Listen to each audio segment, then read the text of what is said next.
मारा ऐसी जेवरी ना देगी जैसी छोरा की पढ़ाई भाई। अब तो बोलेगा बोल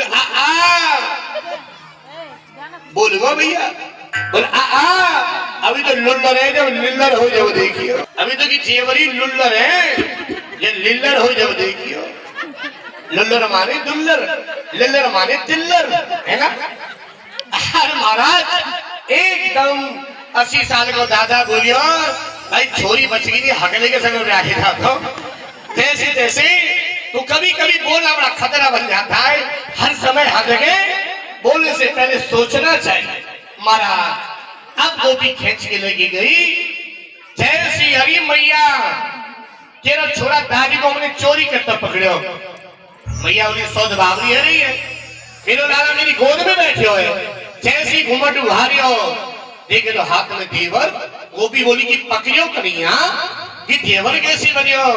महाराज ये देवर आज ध्यान देना मेरे भागवत प्रेमियों, इस कथा का शीर्षक